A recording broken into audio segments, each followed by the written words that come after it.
Herkese merhaba arkadaşlar. Emanet dizisi yeni bölüm analiz videoma hepiniz hoş geldiniz. Dizimizi daha rahat izleyebilmeniz için birçok altyazı dili eklemiş bulunmaktayım. İstediğiniz altyazıyı videonun sağ altyazılar kısmından seçebilirsiniz. Lafı daha fazla uzatmadan dizimize geçelim. Öncelikle Yusuf'un hayatta tutunmasını istiyorsanız ve ayrıca Seher ve Yaman'ın eski hayatına dönmesini istiyorsanız beğeni tuşuna basalım ve kaç kişi olduğumuzu görelim. Yusuf nasıl iyileşecek? Yusuf'a iyiliğini verecek kişi konaktan biri mi olacak? Seher ve Yaman eski hayatına dönecek mi? Yaman, Zuhal'in karaktersiz biri olduğunu nasıl anlayacak? Ali ve Yaman'ın kardeş oldukları nasıl ortaya çıkacak? Seher ve Yaman'ın sahte evlilikleri gerçeğe dönüşecek mi? İşte bütün sorularınıza cevap vereceğim arkadaşlar. Bu videoyu sonuna kadar izlemenizi tavsiye ederim. Emanet dizisinin yeni bölümünde herkes belli bir sınavdan geçecek. Çünkü Yusuf'un hastalığı konaktakilerin hayatını alt üst edecek. Yaman ise Yusuf'un hasta olduğunu ilk zamanlar kaldıramayacak. Çünkü Yaman, Yusuf'un öleceğine kendini inandırmak istemeyecek. Yaman bu süreçte Yusuf'un hastalığını inkar edecek. Bunun sonucunda da Yaman, Yusuf'u tedavi edip ettirmemek arasında tereddütte kalacak. Yaman bu süreçte çocuklukta yaşadığı evini ziyarete gidecek. Yaman orada ailesini ve yaşadığı hayatı düşünecek. Bunun üzerine Yaman geçmişin getirdiği yük ile yıpranacak. Büyük ihtimalle Yaman'ın babası da lösemiydi. Çünkü Yaman'ın annesi parasızlıktan ve Mevlüt'ün hastalığından dolayı evden kaçtı. Yaman'ın babası da hasta olduğu için evini geçindiremiyordu. Yaman'ın annesi de bu olanlara dayanamayıp evden kaçmıştı. Yaman'ın babası hastalığının getirdiği yük ile intihar etmişti. Seher önümüzdeki bölümde Yaman'ın yerini bulacak. Seher Yaman'a bu travmayı atlatması için desteklerde bulunacak. Yaman ise Seher'in desteğiyle daha kararlı birine dönüşecek. Bunun sonucunda da Seher ve Yaman geçmişte olanları bir kenara bırakacak. Yani artık Yaman ve Seher tamamen barışacak. Sahte dosya meselesi de sonsuza kadar ortadan kalkacak. Yaman yakında Seher'e yaşattıklarından dolayı çok pişman olacak. Yaman, Seher'den özür dilemeye çalışsa da bunda başarısız kalacak. Çünkü Yaman az da olsa Seher'in bir hain olduğunu düşünecek. Yaman'daki bu ön yargılar bir süreliğine daha devam edecek. Seher ise Yusuf için Yaman'ı bağışlayacak. Yusuf'un durumu da gün geçtikçe kötüleşmeye başlayacak. Yaman ve Seher ise hemen Yusuf hastaneye götürecek ve sonunda Yusuf tedavi olacak. Yusuf tedavi olmaya başladığı için onda bazı değişimler olacak. Yusuf'un saçları dökülmeye başlayacak. Ayrıca Yusuf eskisine göre daha çok yorulacak. Yusuf'un saçları döküldüğü için psikolojisi bozulmaya başlayacak. Yaman ve Seher de bu durumu görüp çok üzülecek. Ama sonradan Yaman, Yusuf için kendi saçlarını kesecek. Böylece Yusuf bu sorunun da üstesinden gelecek. Seher ise Yusuf'un öleceğini düşünüp kahrolacak. Yusuf'un bu durumu Seher'de ciddi sıkıntılara yol açacak. Yaman ise Seher'in bu durumunu görüp ona destek olacak. Yaman'ın desteğiyle Seher yeniden umutlanacak. Yaman ve Seher'in birlikteliği onların aşkını daha da güçlendirecek. Yusuf da Yaman ve Seher'in birlikte görünce daha çok mutlu olacak. Yusuf mutlu oldukça bu hastalığın üstesinden daha çabuk gelecek. Çünkü bu gibi hastalıklarda her zaman hastanın mutlu olması gerekmekte. Eğer hastalanan kişi ümidini ve sevincini kaybetmişse hastalığa yenilmek zorunda kalacak. Ama Yusuf mutlu ve sıcak bir aile ortamında olursa hemen iyileşecek. Büyük ihtimalle doktorlar Yusuf'un hastalığını kontrol altına alacaklar. Bir süreliğine kadar her şey yolunda gidecek. Ama sonradan Yusuf'un hastalığı tedavileri olumlu yanıt vermeyecek. Bunun sonucunda da Yusuf günden güne ölmeye başlayacak. Hatta doktorlar Yusuf'un sayılı ömrü kaldığını söyleyecek. Yaman ve Seher de bu haberi duyduklarında dünyaları başına yıkılacak. Çünkü tek amanetleri olan Yusuf'un ölmesine yürekleri dayanamayacak. Ardından Yaman doktorlardan bir çözüm yolu bulmalarını isteyecek. Doktorlar da Yusuf'un yaşaması için bir çözüm yolunun olduğunu belirtecek. Eğer Yusuf için uygun bir lig bulunursa Yusuf'un ölmeyeceğini söyleyecek. Yaman ise bu bilgiyi öğrenir öğrenmez hemen harekete geçecek. Tüm konaktakiler Yusuf için liglerini vermeye gönüllü olacak. Ama hiçbirinin iliği Yusuf'un bedeniyle uyuşmayacak. Seher ve Yaman da çaresizce Yusuf'un iyileşmesini bekleyecek. Hastane ise Yusuf'u dönör bekleyenler arasına alacak. Ama sıra Yusuf'a gelene kadar Yusuf çoktan ölecek. Tabi Yusuf başrol oyuncusu olduğu için senaristimiz onu öldürmeyecek. Yaman ve Seher'in bir arada kalması için Yusuf'un ölmemesi gerekecek. Büyük ihtimalle herkes umudunu kesmişken bir mucize gerçekleşecek. Yaman üzüldüğü için yine Arif Baba'nın yanına gidecek.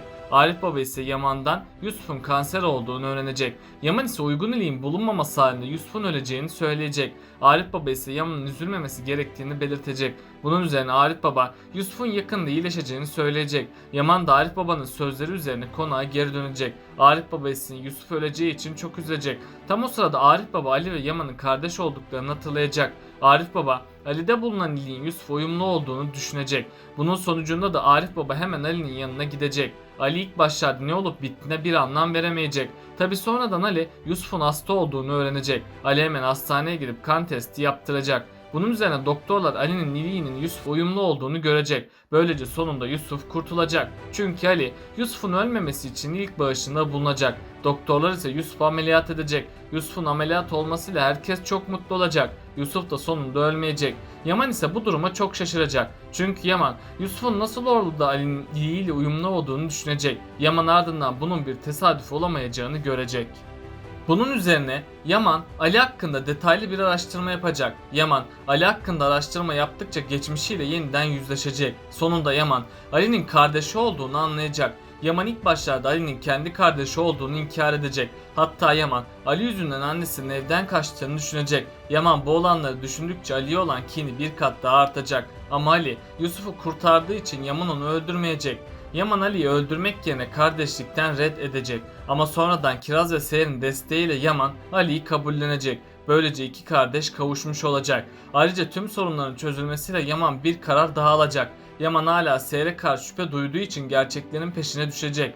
Yaman gerçeklerin peşine düştükçe Seher'in masum olduğunu görecek. Yaman ardından büyük bir üzüntü ve pişmanlık yaşayacak. Çünkü Yaman geçmişte Seher'e yaptıklarını hatırlayacak. Yaman Seher'e yaptıklarını hatırladıkça kahrolacak. Yaman gerçekleri öğrendiği için hemen Seher'in yanına gidecek. Ardından Yaman Seher'den özür dileyecek. Seher ise Yaman'a aşık olduğu için hemen onu affedecek. Sonunda Seher ve Yaman barışacaklar. Seher ve Yaman'ın barışmasıyla her şey değişecek.